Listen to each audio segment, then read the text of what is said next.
Okay, ndava adene kazo na mawoshi awulai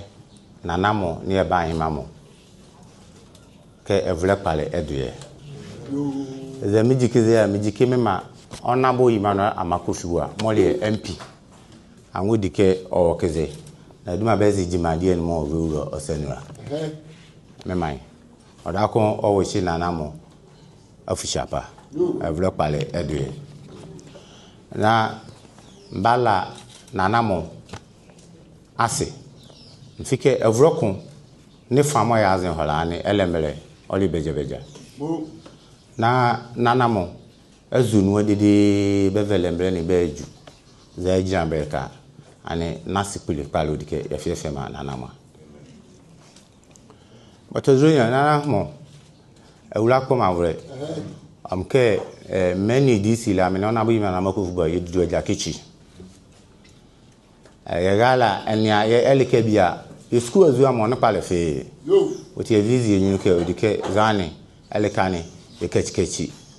school azu amon o azu alekensia ebe school ye hozre emobobozre mo o manje bia ebe buke Zaye pake anya eleka alkebia kenya to mo banki bi fikiri bari ko hospital do nyi moto dakon ya start easy bi mo yoju elkebi moto bi o kema yendane alkandoni ala woken mo aliendoni ala woken mo udikoba anyase market mo ngroma fike kaka mo kalebo aningoke mo lke twabe insien krum ne kamo ya adene mo tuti ya bigo kamo kaka kwa koke be ko faale be fefeba ebi akonyima le telekubo kazo to anyase adene oli debi mo oshia epele ni telekubo kazo mo ko sanoma adene o debi mo hia onabo yima makofubu a pale nko odanwa ona no otende kaka contractor azro mo orori shipi Isaia bridge ko mo le bi bridge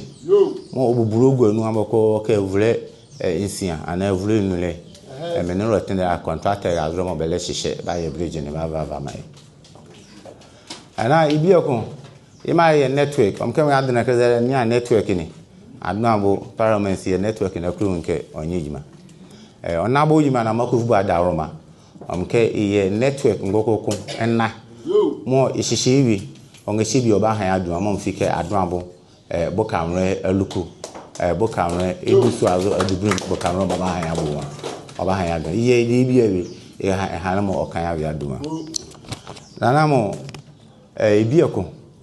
omke ongeshi biara ne van hihele biara mo be fe 24-hour market zani 24-hour market no le market pele pale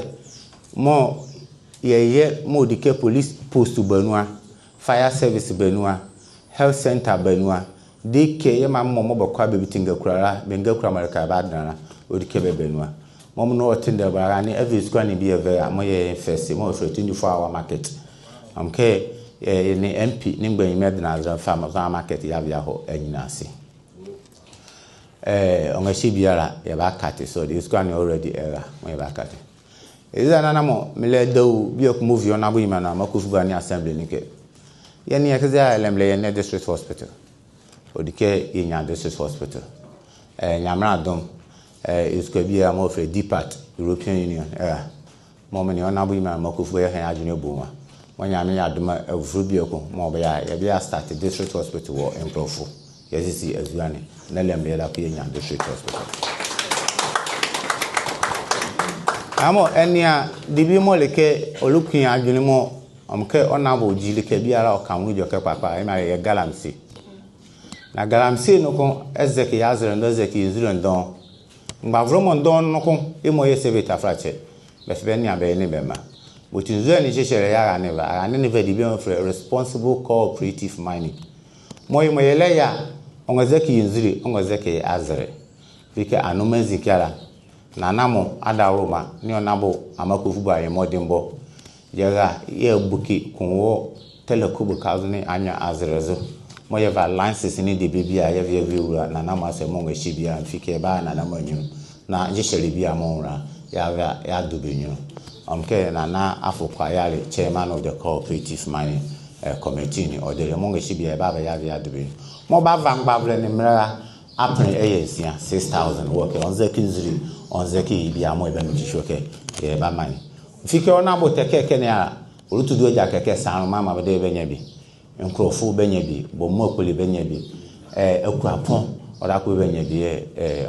ke kamlin nkrofo atomic oda ko e benya bi o ke ne ngba vro mo benya e mo zeki nzuri oro rock adamus be abanam pet mo be je kikera imoye onabo ele konkone sesebe ye di ya ma ya fike tele ko be kaze de ne anya de ne mo ili mo ne mo be sen ha license mo onga shi biara da pen mo yakuna ya ye mo awula ko ma bro ke nana ma gbo okay o mke yere tindara ni yele ni angba vle ne mra be jime yele cause ako mani bia among bavle ne mra be nye jima be yele okru kriti national security program okay ani aga ne kera sane Bruno Kwen ya vangba vle ne mra 760 wo Ellembelle ke zamo yele record ne ke bia mo ayubi avi mo ya vala yele record ne yele okay mo be ko EPA Environmental Protection Agency ya ba be yo mo be ko Ghana Gas ya ba be yo mo be ko Mineral Commission ya ba be yo mo be ko vaco la ya ba be yo mo yele che ke azuo bia la benya bi ama meke no du aye ba ye bobolu man ya ke azuo aka be mini ka mo ye va be ye ha you gavre yele ye mfiko obaju azuo mo mo kritin anwozo na ane nana bonya kofi ele tenda ora ka ke Ellembelle ni ju ele ka modi kokonyunu orike Ellembelle ni okonyunu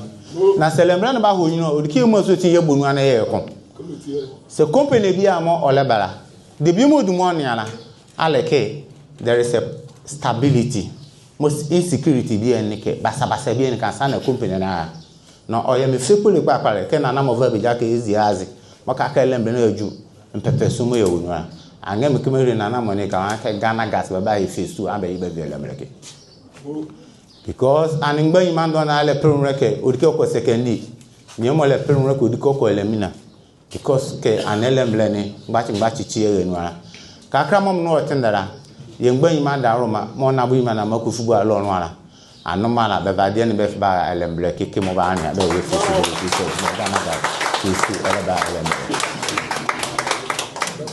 otozu bi okuna amke yele kejima ya